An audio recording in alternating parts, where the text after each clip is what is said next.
வணக்கம் நேயர்களே, நான் உங்கள் ஆஸ்ட்ரோ பூர்ணா, எண்கணித ஜோதிடம் மற்றும் ஆன்மீக பரிகார ஆராய்ச்சியாளர். இன்றைக்கி நாம் ஜூன் மாத பலன்களை பார்த்துட்டு வந்துட்ருக்கோம். அதனுடைய வரிசையில் மிதுன ராசி அன்பர்களுக்கு ஜூன் மாத பலன்களை பார்க்க போகிறோம். நீங்கள் இப்போ தான் முதல் முறையாக பார்க்குறீங்கன்னா சப்ஸ்கிரைப் பண்ணிக்கோங்க. பெல் பட்டனில் ஆல் ஆப்ஷன் சூஸ் பண்ணிக்கோங்க. மிதுன ராசி அன்பர்களுக்கு மாதத்தின் கிரக அடைவுகள் பார்த்தோன்னா, ராசிக்கு 4ஆம் இடத்தில் கேது பகவான், ராசிக்கு 8ஆம் இடத்தில் சனி பகவான், ராசிக்கு 9ஆம் இடத்தில் சனி பகவான், 10ஆம் இடத்தில் ராகு பகவான், 11ஆம் இடத்தில் செவ்வாய், 12ஆம் இடத்தில் சூரியன், புதன், குரு, சுக்கிரன். இதுதான் இந்த மாதத்தின் கிரக அடைவுகள். மாதத்தின் பிற்பகுதியில், அதாவது ஜூன் மாதம் 13ஆம் தேதி சுக்கிரன் மிதுன ராசிக்கு பயிற்சி ஆகிறார். 15ஆம் தேதி சூரியனும் புதனும் மிதுன ராசிக்கு பயிற்சி ஆகிறார். ஆக மொத்தம் விரயஸ்தானத்தில் இருக்கக்கூடிய அந்த 3 கிரகங்கள் இந்த மிதுன ராசி அன்பர்களுக்கு மாதத்தின் பிற்பகுதியில் தன்னுடைய ராசிக்கே வராங்க. சூரியனும் புதனும் சுக்கிரனும், இந்த 3 கிரகங்களும் மாதத்தின் பிற்பகுதியில் மிதுன ராசி என்பர்களுக்கு விரயஸ்தானத்திலிருந்து ராசிக்கு பயிற்சி ஆகிறார். இதனால் இந்த மிதுன ராசி அன்பர்களுக்கு மிக பெரிய அளவில் இந்த காலகட்டம் பண வருவாயை தரக்கூடிய ஒரு நேரமாக இருக்கும். மாதத்தின் முற்பகுதியில் நீங்கள் சில லேண்டு சம்பந்தமாக வீடு வாங்கணும்னு அந்த ஒரு விஷயமா பார்த்தீங்கன்னா சில அட்வான்ஸ் கொடுக்க வேண்டிய ஒரு விஷயமா இருக்கும். ஏன்னா 11ஆம் இடத்துல அந்த செவ்வாய் இருக்கிறதுனால உங்களுக்கு வீடு சம்பந்தமாக, அடுத்து தொழில் சம்பந்தமாக ஒரு லேண்டு பார்க்குறீங்க, வாடகைக்கு இடம் பார்க்குறீங்க, ஒரு டெக்ஸ்டைல் நிறுவனம் வைக்க போகிறீங்க, புதுசாக ஏதாவது ஒரு பிரான்ச் ஓப்பன் பண்ண போகிறீங்க, இல்லை பியூட்டி பார்லர் தொழில் பண்ண போகிறீங்க அப்படின்னு நினச்சி நீங்கள் புதுசாக ஏதாவது ஒரு இடம் பார்க்குறீங்கன்னா கண்டிப்பாக அதற்கு உண்டான அட்வான்ஸ் கொடுக்கக்கூடிய ஒரு நேரமாக தான் இந்த மாதம் ஜூன் மாதம் மிதுன ராசி அன்பர்களுக்கு இருக்க போகுது. ஏன்னா இந்த மாதிரியான ஒரு தொழில் செய்கிறதுக்கெல்லாம் இந்த ஜூன் மாதம் ஒரு சிறந்த காலகட்டம். ஏன்னா உங்களுடைய ராசி அதிபதி புதன் உங்கள் ராசிக்கே வராரு இல்லையா மாதத்தின் பிற்பகுதியில்.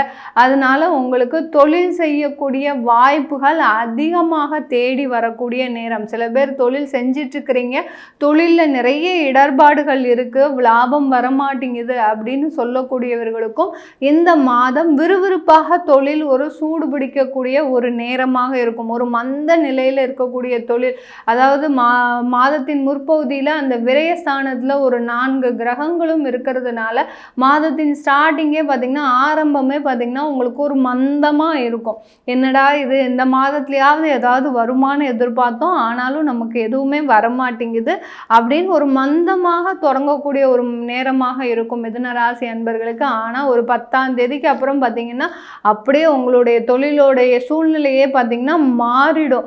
ஆகா, நம்ம இத்தனை நாள் இவ்வளோ ஒரு வாய்ப்பை இழந்து இருக்கிறோமே, இப்போ நல்ல வாய்ப்பு வந்திருக்கு, இதை பயன்படுத்திக்கணும் அப்படின்னு நினச்சி நீங்கள் நல்ல ஒரு கடின உழைப்பதற்கு ஒரு சிறந்த நேரமாக இருக்கும். ஏன்னா 9ஆம் இடத்துல இருக்கக்கூடிய அந்த சனி பகவான் பார்த்திங்கன்னா உங்களுடைய உழைப்புக்கு ஏற்ற ஒரு வருமானத்தை கொடுக்கக்கூடிய, அந்த சனி உழைத்தா மாத்திரம் போதுமா, அவருக்கு உகந்த ஒரு உறுதுணையாக அந்த சில கிரகங்களும் சேர்ந்து இருக்கும்போது தான் அந்த உழைப்புக்கு உயர்ந்த ஒரு வருமானம் கிடைக்கக்கூடிய ஒரு நேரமாக இருக்கும். இப்போ அந்த குருவும் சுக்கிரன், புதன், சூரியன் எல்லாரும் உங்களுடைய ராசியிலேயே அமர்ந்து இருக்கிறதுனால மிகப்பெரிய அளவில் அந்த வருமானம் உங்களுக்கு வரப்போகுது. பெரிய அளவில் இல்லாட்டிலும் அந்த உழைப்புக்கு ஏற்ற வருமானம் வரக்கூடிய ஒரு நேரமாக தான் இருக்க போகுது. தொழில் ஸ்தாபனத்தில் இந்த மிதுன ராசி அன்பர்களுக்கு நிறைய தோஷங்கள் இருக்குது இந்த காலகட்டத்தில், இந்த ஜூன் மாதத்தில் தொழில் ஸ்தாபனத்தில். ஏன்னா 10ஆம் இடத்துல இருக்கக்கூடிய அந்த ராகு பகவான் பார்த்திங்கன்னா